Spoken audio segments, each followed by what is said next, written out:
This is Matthew McConaughey, Natalie Portman. James Patterson, Michael Ian Black, and you are listening to Five questions with Dan Schawbel.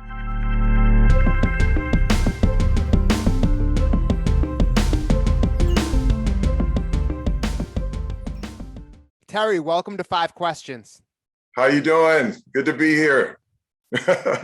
So what was the process of reinventing yourself from being an NFL football player to an actor, and how are those two careers related? Wow.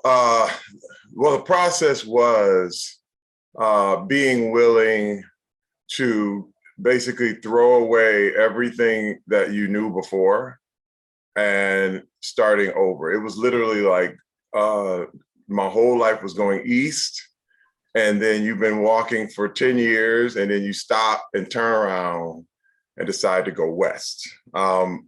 And the process is harrowing. It was scary.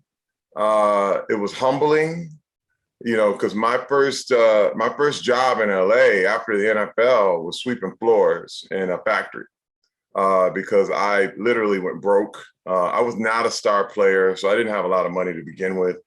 I was on the end of the roster, you know, so everybody goes, "Ooh, NFL," but there's a whole infrastructure of the NFL of guys that are living out of their suitcases. You know, I mean, it's a lot like entertainment.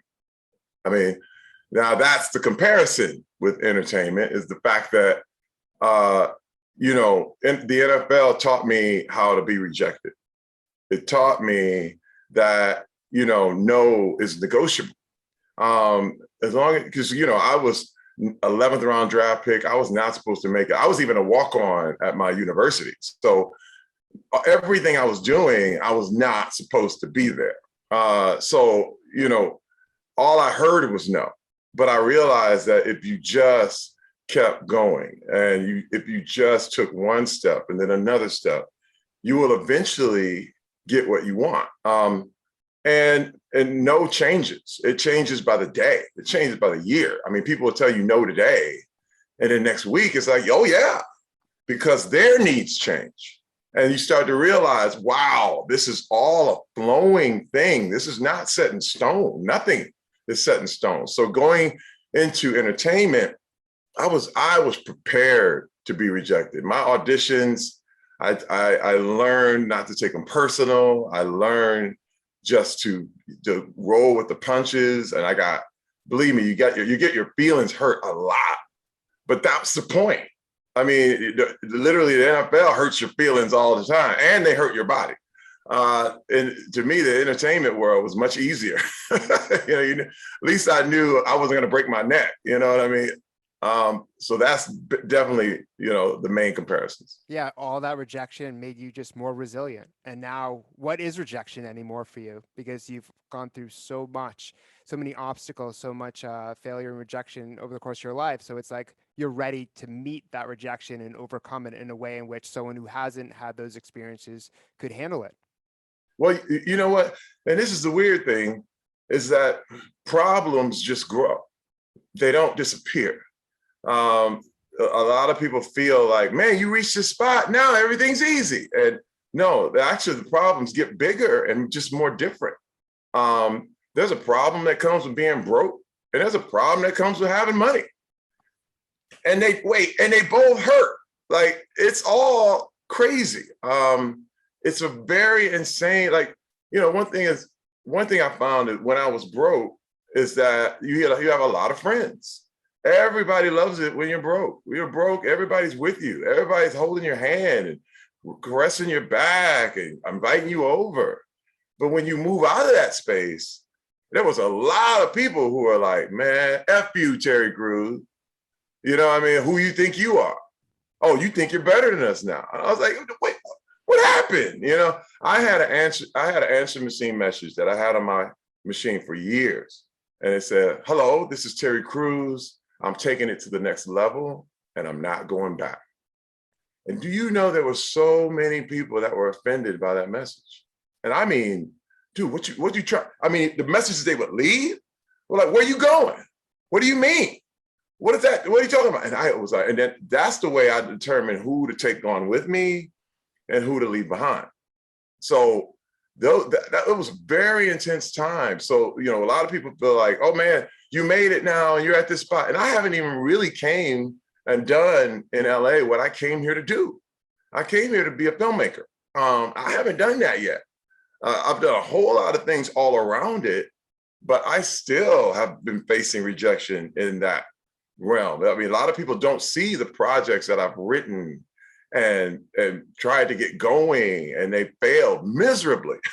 You know, or I'm literally in my bed in the fetal position, like, damn, it's not working. You know what I mean? And wait, this is after being rich and famous. So, you know, it's really, really one of those things where you just have to realize that the anxiety and the issues are never going to go away.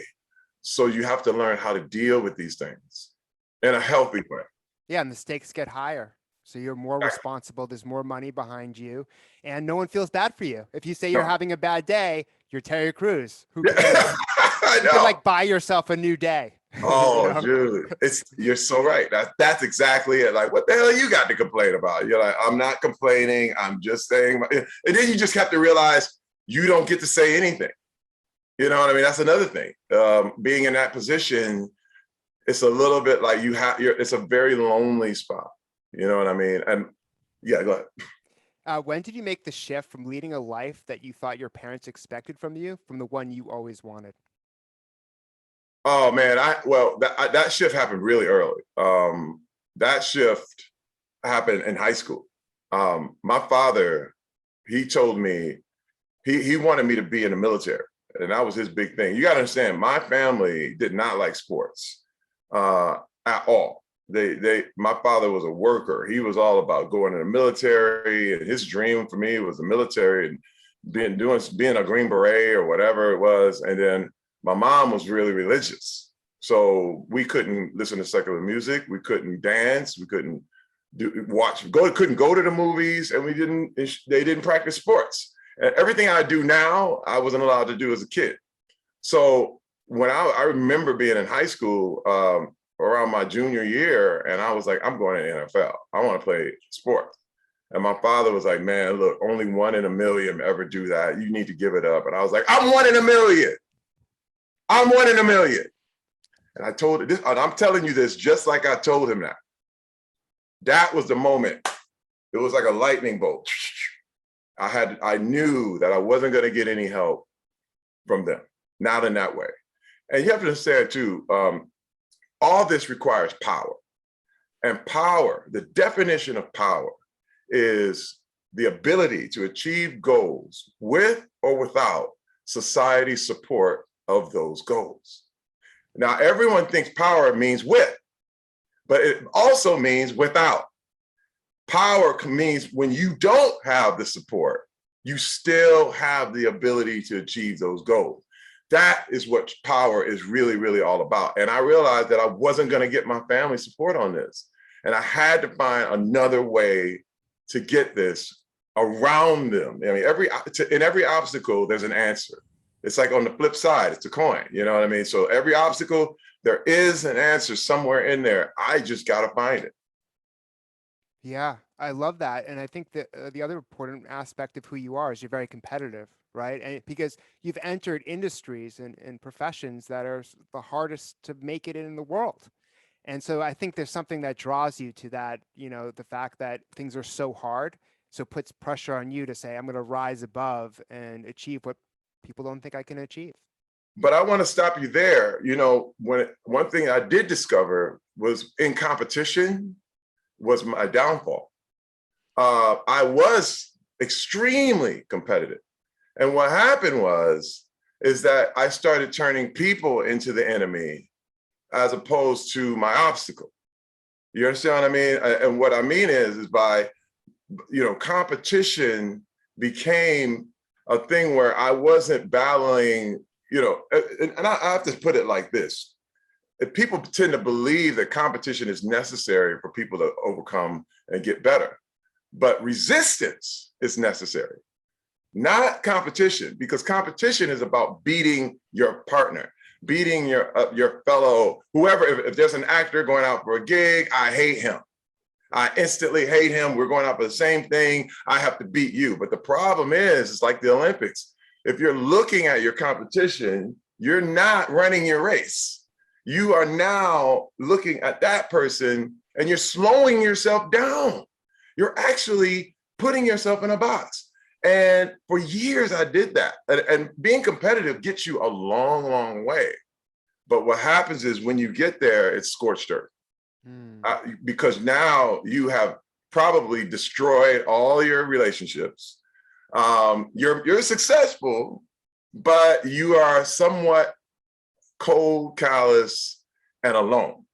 And I had to realize to embrace the resistance and not compete with my fellow man.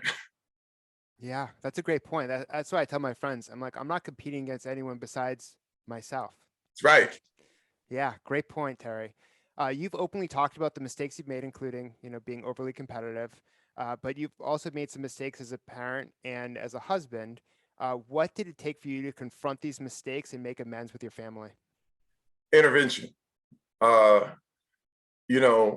my wife left me, she literally packed up, said, "I'm out. You're done. It's out of here." And I'm going, but I'm successful.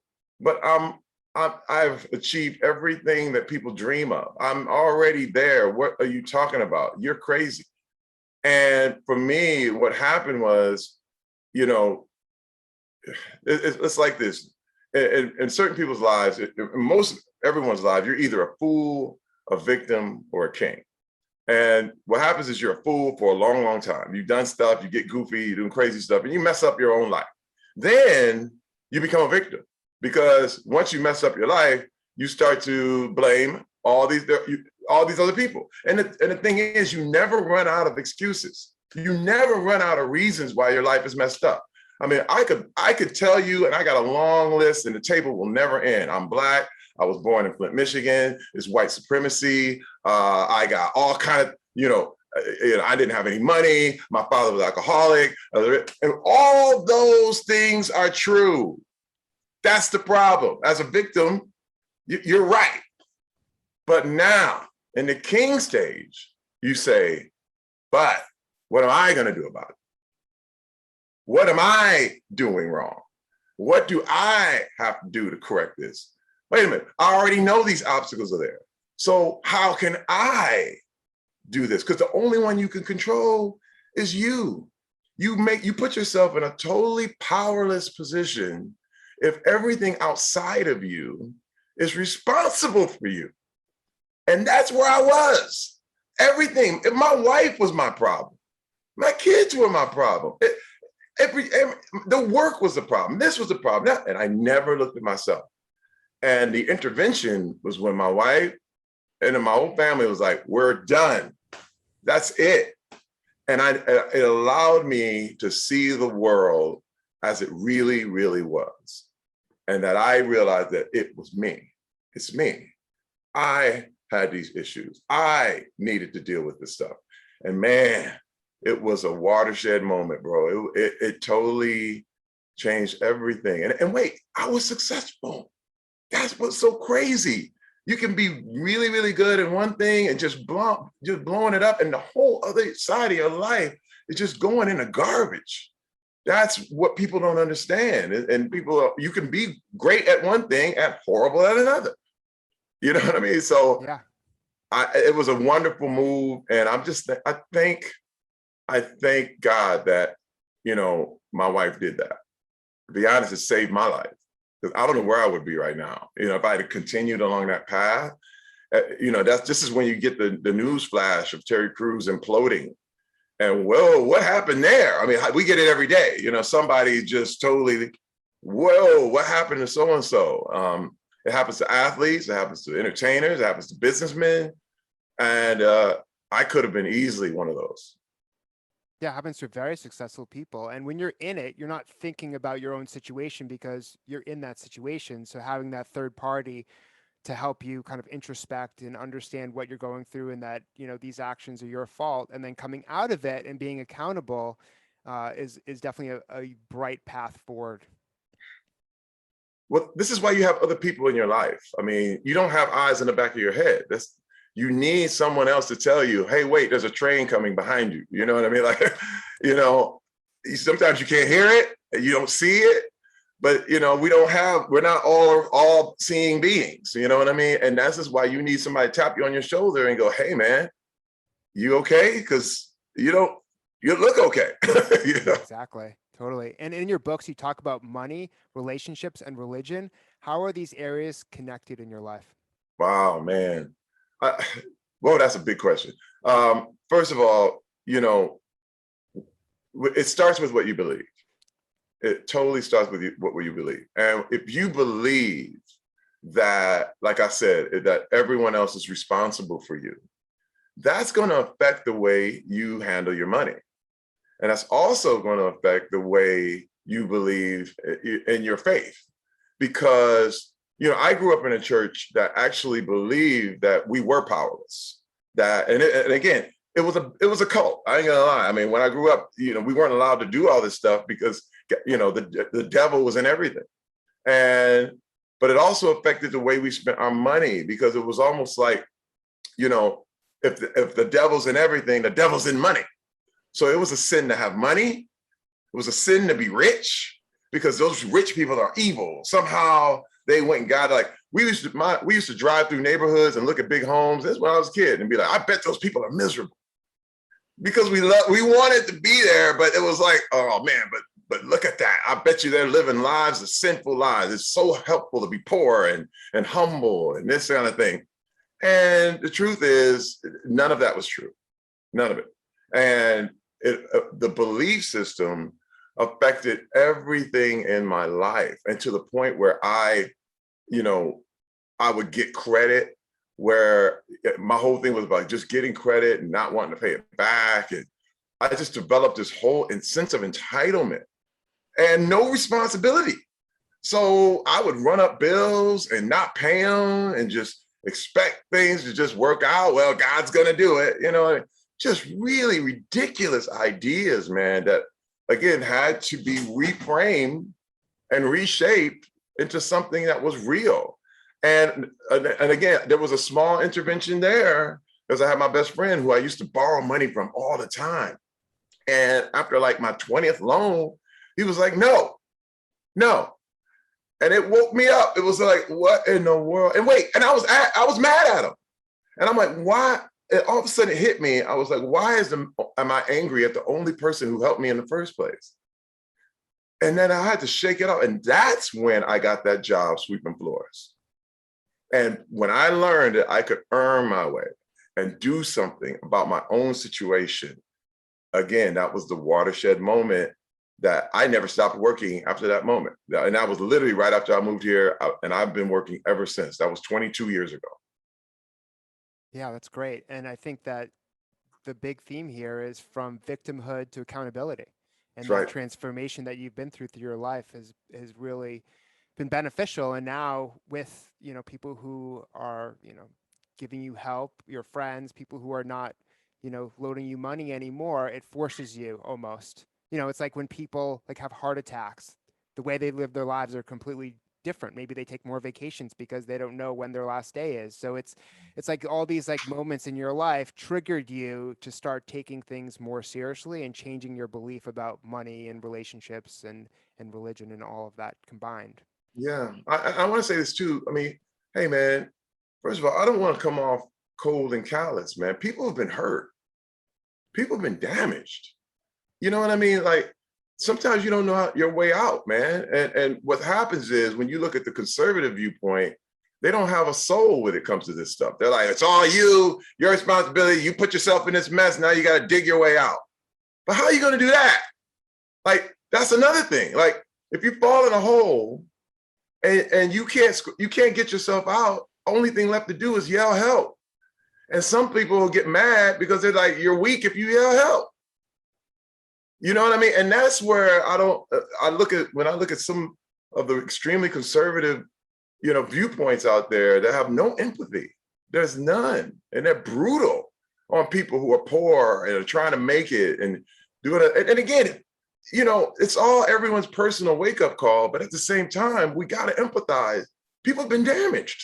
You know what I mean? When you've been tricked, it's not only just there's not just things you've done. There's a lot of things where people have done things to you. You know what I mean? So we got to count that into the equation here, you know? And I don't ever want to come off as a guy who's like, it's all you and you got to do it, personal responsibility, because it is, but you also have to recognize the damage. You also have to know somebody tricked me. You know what I mean? I got kicked into this hole. You know? And recognizing both allows you to have a great perspective on the future and the things you have to do to make it. That's a really good point. And what's your best piece of career advice? You know, my best piece of career advice is finding out who to get rid of.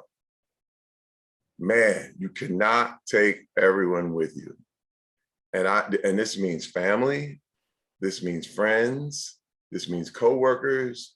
I have seen many a person done in by their own circle. You have to understand, most home thefts are an inside job because people know when you leave and they know when you're coming.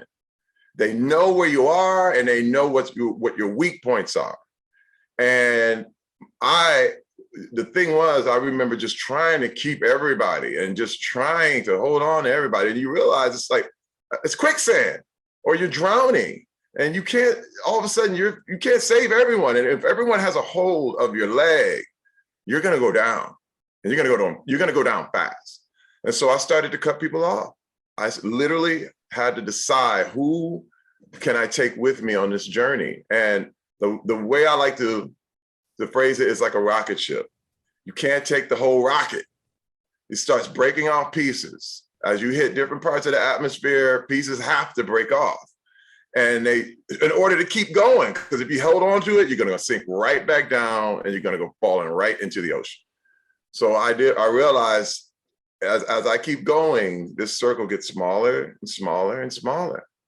And even though I know more people and more people know me, my circle gets tighter and tighter and tighter. And that's what I want you to realize, that this is natural and this is okay. That's my best piece of advice, because people think something's going wrong. I'm losing friends, but that's natural. It's okay. That means you're making it. That means you're actually going into a stratosphere. You know what I mean? That's different. And you can't take everybody with you.